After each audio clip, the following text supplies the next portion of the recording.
बहुत बहुत स्वागत है दोस्तों आप सभी का। आज हम पढ़ने वाले हैं क्लास 11th और इंग्लिश सब्जेक्ट है आपका और आपकी बुक है स्नैपशॉट। तो इसका चैप्टर नंबर है बच्चों 4, अल्बर्ट आइंस्टीन एट स्कूल, यानी कि अल्बर्ट आइंस्टीन का जो स्कूल था बचपन का उसके बारे में पढ़ेंगे।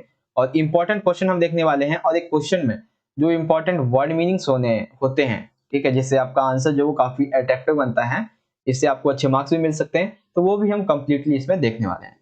तो वीडियो को एंड तक देखिएगा, अच्छी लगे तो अपने दोस्तों को भी ज्यादा से ज्यादा शेयर कीजिएगा। बात करते हैं बच्चों क्वेश्चन नंबर फर्स्ट की। फर्स्ट में पूछा गया what is Einstein's view about education, यानी कि शिक्षा को लेकर आइंस्टीन के जो व्यू थे वो क्या था, यानी कि विचार। How far do you agree with, यानी कि और आप इसे किस तरह से एग्री करते हैं। देखिए ये क्वेश्चन 2 मार्क्स में पूछा जाएगा तब आप इतना लिखेंगे, जब 4 मार्क्स में पूछा जाएगा तो वो भी मैं आपको आगे बताऊंगा, इसको एक अलग तरीके से भी पूछा जाएगा वो भी अभी आपको बताऊंगा। तो सबसे पहले देखिए Einstein's view about education. According to Einstein ideas are important and facts don't matter, यानी कि आइंस्टीन के अकॉर्डिंग जो आपके विचार है वो इंपॉर्टेंट करते हैं, वो मैटर करते हैं, ना कि जो फैक्ट्स हैं वो मैटर नहीं करते। ठीक है। He considers learning the dates or battles or the details about victorious armies meaningless, यानी कि ये कहते हैं कि जो जितने भी युद्ध होते हैं उन युद्ध की डेट्स यानी कि तारीख को याद रखना, ठीक है, जो जीता है उसके बारे में याद रखना, ये सभी एक तरह से मीनिंगलेस है।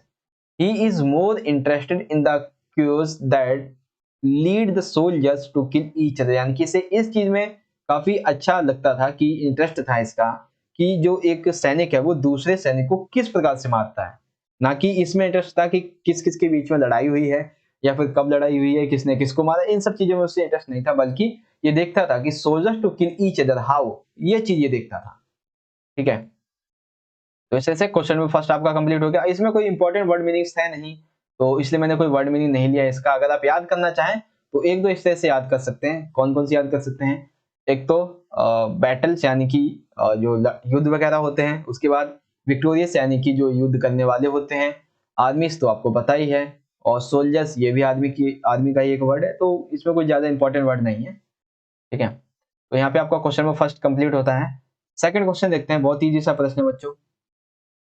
Second question, how did music bring comfort to Albert's life, यानी कि जो म्यूजिक था उसने एल्बर्ट की लाइफ को एक तरह से चेंज कर दिया। ठीक है, उसे उससे उसकी जो एक तरह से कह सकते हैं ऐसी लाइफ जिससे वो अच्छे से नहीं जी पा रहा था, उसे जीने में काफी मदद की। वो किस तरह से थी ये समझाना है।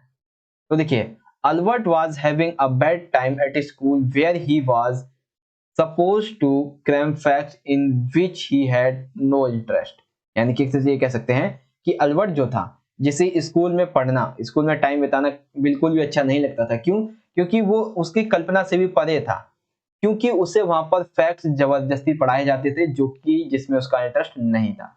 The teachers would taunt him, teachers उसे क्या करते थे, बार टॉन्ट करते थे, उसे परेशान करते थे, एंड पनिश हिम, यानी कि उसे सजा भी देते थे। इवन एट लॉगिंग्स, यानी कि एक ये कह सकते हैं कि जो हॉस्टल होता है उसकी बात करें तो हॉस्टल में भी उसे बिल्कुल भी आराम नहीं मिलता था। All this made him miserable, यानी कि इन सभी चीजों ने इसके क्या कर दिया, बच्चे को, आइंस्टीन को क्या कर दिया है, दुखी बना दिया। He turn to music as his only solace, यानी कि उसने अपने आप को इन सब चीजों से बाहर निकालने के लिए क्या किया, जो म्यूजिक था उसे अपना एक साधन बनाया। ठीक है। तो क्वेश्चन नंबर सेकंड आपको समझ में आ गया किस तरह से था म्यूजिक ने, जो आइंस्टीन था उसको किस तरह से एक मिसरेबल पॉइंट से निकाल के आगे लेके गया। ठीक है। आगे देखते हैं अगला क्वेश्चन, क्वेश्चन नंबर थर्ड की बात करते हैं। एक सेकेंड, हाँ क्वेश्चन नंबर थर्ड देखते हैं। अब थर्ड में देखिए बहुत ही छोटा सा प्रश्न है और काफी सिंपल सा है। Why did mister Brown scold young Einstein, यानी कि जो मिस्टर ब्राउन थे उन्होंने आइंस्टीन को क्यों डांटा। ठीक है। तो ये तो आपको पता ही होगा क्यों डांटा होगा। तो देखिए, mister brown the history teacher, mister brown क्या थे, हिस्ट्री टीचर, और आपको पता है क्यों डांटा होगा, scolded by two young Einstein because he did not remember, यानी कि उन्हें याद ही नहीं होती थी ये डेट्स वगैरह, इसीलिए मिस्टर ब्राउन जो कि हिस्ट्री टीचर थे उन्होंने आइंस्टीन को क्या किया, डांटा। The dates of events in history, ना तो उन्हें कुछ याद रहता था जैसे कि डेट जो हिस्ट्री में हुई है। The annoyed him by giving statements against education, और ये क्या करता था, आइंस्टीन क्या करते थे कि एजुकेशन के खिलाफ यानी कि एजुकेशन के विपरीत अपने स्टेटमेंट्स देते थे। He told the teachers that learning the dates of historical events was meaningless, और ये आइंस्टीन कहता था कि टीचर्स जो डेट्स याद करवाते हैं हिस्ट्री की, जो आपका इतिहास सब्जेक्ट है उसकी हिस्ट्री की जो डेट्स हैं, जो इवेंट्स हैं, इन सभी को याद करवाते हैं, वो बिल्कुल भी मीनिंगलेस है, उनका यहाँ पर कोई भी अर्थ नहीं है। ठीक है, तो ये चीज यहाँ पे आपको बताई गई है, सिंपल सा है भाई। ठीक है, अब देखिए यहाँ पे कुछ वर्ड्स हैं, कौन कौन से, जैसे कि स्कोल्ड यानी कि डांटना, एनोयड यानी कि नाराज, मीनिंगलेस यानी कि अर्थहीन। इसी तरह से क्वेश्चन नंबर 2 में भी आपकी थी, एक है जैसे कि सपोज यानी कि काल्पनिक, लॉगिंग यानी कि अस्थायी आवास होता है, कंफर्ट यानी कि आराम, मिजरेबल यानी कि दुखी, और सोलेस यानी कि खुद को सांत्वना देना। ठीक है, तो क्वेश्चन नंबर 3 हो गया आपका। क्वेश्चन नंबर 4 देखते हैं, ये क्वेश्चन काफी इंपॉर्टेंट है आप सभी के लिए, क्योंकि ये क्वेश्चन 4 मार्क्स में पूछा जा सकता है अगर इस चैप्टर से क्वेश्चन लिया जाएगा। ठीक है, तो किस तरह से पढ़ेंगे इसे समझते हैं एक बार। देखिए, तो लिखेंगे, पहले तो क्वेश्चन समझिए क्या है। What do you understand of Einstein's nature from his conversation with his history teacher, his mathematics teacher and head teacher, यानी कि आइंस्टीन के बिहेवियर के बारे में आपको इसके हिस्ट्री, मैथमेटिक्स और हेड टीचर से क्या पता चलता है। ठीक है, तो ये सारी चीज आपको समझानी है, तो इसे लिखेंगे, the conversation between Einstein and his teachers demonstrate that he was a truthful student, यानी कि हमें इन तीनों के विचारों से ये पता चल जाता है, ये निष्कर्ष निकाल सकते हैं, ये प्रदर्शित करता है कि जो आइंस्टीन है वो एक सत्यवादी बच्चा है, यानी कि एक तरह से सत्यवादी, जो सत्य बोलता है वैसा छात्र है। he acknowledges he follows with precision, यानी कि ये जो है वो एक तरह से ये कह सकते हैं, आइंस्टीन जो था वो बिना किसी डर के अपनी जितनी भी गलतियां थी उसे मान लेता था। थॉट अल्बर्ट हिस्ट्री टीचर, अब हिस्ट्री टीचर की बात करते हैं, thought he was a disgrace because he failed to learn the facts and figures, Albert never insulted him, यानी कि जो हिस्ट्री टीचर है वो कहते हैं कि इसे किसी भी चीज को याद करने में कोई इंटरेस्ट नहीं है इसका, चाहे वो फैक्ट्स हो, फिगर्स हो। ठीक है, लेकिन हाँ एक चीज है कि कभी भी जो अल्बर्ट था उसने अपने टीचर की बेइज्जती नहीं की। He only said what he wanted to in front of teacher, यानी कि उसने कभी पीठ पीछे कुछ नहीं कहा, सीधा का सीधा, जैसे एक होता है ना कि जज्बा तेरे अंदर कुछ भी बोलने का, तो सीधा का सीधा जो से जो भी कहना होता था, जो भी एजुकेशन के बारे में या टीचर के बारे में, वो सीधा सीधा फेस टू फेस कह देता था। उसके बाद आता है मैथमेटिक्स टीचर, तो मैथमेटिक्स टीचर कहते हैं, on the other hand mathematics teacher thought highly of him and stated that he could not even teach him any longer since he already knew everything, यानी कि मैथमेटिक्स टीचर ये कहते हैं कि इसको तो कुछ भी पढ़ाने की जरूरत है ही नहीं, क्यों, क्योंकि इसको तो सब कुछ पता है, ये चीज यहाँ पे बताई गई है। उसके बाद आता है हेडमास्टर, तो the headmaster wanted Albert to leave the school because it was nearly impossible that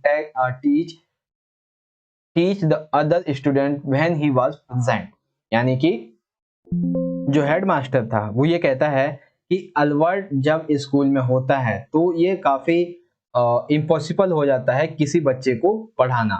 Albert was a bit of रिविल but he was a good person, यानी कि अल्बर्ट जो था वो एक तरह से विद्रोही जरूर था स्कूल के जो शिक्षा थी उसके खिलाफ, लेकिन एक अच्छा भी व्यक्ति था क्योंकि उसने कभी भी किसी को गलत नहीं कहा था। ठीक है, अब इसमें कुछ वर्ड्स हैं जैसे कि डिमॉन्स्ट्रेट्स यानी कि प्रदर्शित करना, ट्रूथफुल यानी कि सत्यवादी, फेलोस यानी कि दोस्त, एक्नोलॉजी यानी कि ये स्वीकार करना, इंसल्टेड यानी कि अपमानित करना, या फिर रिवील और इसका मतलब होता है विद्रोही। ठीक है, तो आपका क्वेश्चन नंबर 4 भी आई होप आपको अच्छे से कंप्लीट समझ में आ गया होगा। ये कंप्लीटली जो है वो बड़ी ही इजी से मैं सारे प्रश्न जो है वो आपको समझा दे रहा हूँ, क्योंकि ये सभी जो है वो काफी इजी प्रश्न है। ये चैप्टर भी आपका काफी इजी है क्योंकि हमें इस चैप्टर के बारे में सारी की सारी नॉलेज तो पहले से ही है ना। तो आगे देखते हैं, सबसे आखिरी प्रश्न है और काफी इंपॉर्टेंट प्रश्न है, ये एक तरह से कह सकते हैं आपकी थिंकिंग के ऊपर है। किस तरह से कि the school system often curbs individual talents, यानी कि जो स्कूल सिस्टम है वो एक तरह से स्कूल जो प्रणाली है वो बच्चों के या फिर व्यक्ति के जो प्रतिभा है उस पर अंकुश लगाती है। कर्व्स यानी कि अंकुश लगाना। Discuss context Albert Einstein at school, तो कैसे लिखेंगे इसको, देखिए, तो the second system often, sorry second ये स्कूल है, the school system often curbs individual talents. अब देखिए पहला point, this system of education has no room for individual aspirants brilliance और एप्टीट्यूड, यानी कि ये जो शिक्षा की प्रणाली है इसमें व्यक्ति की आकांक्षा को, उसकी प्रतियोगिता को, उसकी योग्यता के विस्तार के लिए कोई भी जगह नहीं है। It discourages genius and originality and encourages mechanical dullard और the so-called average students। यानी कि ये जो शिक्षा है वो प्रतिभा व्यक्तियों को हतोत्साहित करती है और जो यांत्रिक सोचती है, यानी कि किसी कह लीजिए जो आजकल टेक्नोलॉजी है जिसका अच्छा भी यूज है, गलत भी यूज है, तो उस तरीके को ये क्या करती है, ज्यादा बढ़ावा दे रही है। ठीक है। और जो छोटे बच्चे हैं, छोटे कह लीजिए यानी कि पढ़ने में जो काफी कम है, उन्हें क्या कर रही है, ज्यादा बढ़ावा दे रही है, और जो अच्छे हैं उनको पीछे छोड़ दे रही है। सेकंड है, this system lays stress on facts and dates matter then ideas. यानी कि इस सिस्टम में विचारों की जगह स्ट्रेस, फैक्ट्स एंड डेट्स ये मैटर रखते हैं।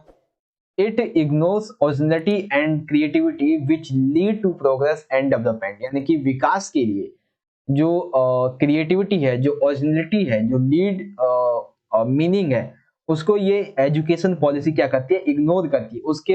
उसके लिए ये इसका कोई मायने नहीं रखता है। फिर है नो वंडर। नो वंडर का मतलब क्या होता है, इसमें कोई आश्चर्य की बात नहीं है, that the most of students manage to pass the examination by cramming, learning things by heart and repeating it in the exams. यानी कि इसमें कोई आश्चर्य नहीं है कि कोई भी बच्चा जो है वो एग्जाम में पास होने के लिए क्या करता है, क्रैमिंग करता है, यानी कि रट्टाफिकेशन करता है एक तरह से। ठीक है। और उसे वो रटता ही रहता है। फिर डी है, the teachers and authorities insist on discipline and conformity. यानी कि जो शिक्षक है और जो अधिकारी हैं वो सिर्फ और सिर्फ अनुशासन देखते हैं। केवल अनुशासन देखने से कुछ नहीं होता सर, आपको अच्छे से हर एक चीज को पढ़ाना भी पड़ता है। ठीक है। Albert Einstein are considered dullard, stupid, incompetent, unfit reveals who very presence makes it impossible for the teachers to teach and the other peoples to learn। यानी कि जो अल्बर्ट आइंस्टीन है वो मंदबुद्धि, मूर्ख या अक्षम, इस तरह से उस जो टीचर्स है वो क्या मानते हैं, विद्रोही मानते थे। लेकिन जो टीचर्स है उनका ये भी कहना था कि अगर ये आइंस्टीन क्लास में रहेगा तो बच्चों को पढ़ाया नहीं जा सकता है। ये भी चीज इसमें बताई गई है। तो एजुकेशन सिस्टम के बारे में ये हैं आइंस्टीन के विचार। तो आप देख सकते हैं कि जब आइंस्टीन का जन्म हुआ था, ठीक है, उसके बाद से तकरीबन 5 से 7 साल के बाद में इन्होंने पढ़ना शुरू कर दिया था। ठीक है। हायर सेकेंडरी की बात में कर रहा हूँ, मतलब जो 4-5 क्लास होती है, तभी से उनके ये विचार थे। तो आप सोचिए कि आज के वर्तमान समय में किसी के ऐसे विचार हो सकते हैं जो 4वीं 5वीं या 7वीं 8वीं क्लास में पढ़ता होगा, उसे तो अपने सिलेबस के बारे में पूरी नॉलेज नहीं होगी, तो आगे के विचार क्या समझेगा। अब देख लेते हैं इसके कुछ इंपॉर्टेंट वर्ड्स। कौन कौन से वर्ड्स हैं, देखिए एक सेकेंड, आ जाओ वर्ड्स। हाँ ये रहे। तो देखिए सबसे पहला वर्ड्स है क्रब्स, यानी कि प्रतिबंधित करना। ठीक है। क्रब्स यानी कि प्रतिबंध, एस्पिरेंट्स यानी कि आकांक्षाओं को, एप्टीट्यूड यानी कि कौशल, ब्रिलियंस यानी कि प्रतिभा, डिस्करेजेस यानी कि हतोत्साहित, और इनकरेजेस यानी कि प्रोत्साहित करना। वंडर आश्चर्य, क्रेमिंग यानी कि रटना, इंसिस्ट यानी कि जोर देना, कंफर्म यानी कि अनुपालन, इनकम्पिटेंट यानी कि अयोग्य, प्रेजेंस यानी कि उपस्थिति, और पीपल्स यानी कि विद्यार्थियों को। तो ये हो गया आपका यहाँ पे क्वेश्चन खत्म। अब देखिए मैं आपको सभी क्वेश्चन आंसर एक बार दोबारा से दिखा देता हूँ। तो पहला क्वेश्चन ये रहा हमारा आइंस्टीन के व्यू एजुकेशन के ऊपर, जो how did music bring comfort to Albert's life, why did mister Brown scold young Einstein. उसके बाद आइंस्टीन की जो बातें थी वो मैथमेटिक्स टीचर, हिस्ट्री टीचर और जो हेड टीचर थे उससे हमें क्या समझ में आता है, और स्कूल सिस्टम के ऊपर क्या विचार हैं किसके, आइंस्टीन के, यंग। तो इस तरह से आज की हमारी वीडियो यहीं पे खत्म होती है। वीडियो अच्छी लगी तो बच्चों लाइक करें, शेयर करें अपने सभी दोस्तों के साथ, और कमेंट करके बताइएगा बच्चों आपको वीडियो कैसी लगी, और चैनल पे पहली बार आ गए हैं तो चैनल को सब्सक्राइब भी कर लीजिएगा। मिलेंगे अगली वीडियो में, तब तक के लिए आप पढ़ते रहिए और अपना ख्याल रखिए। धन्यवाद। जय हिंद, वंदे मातरम।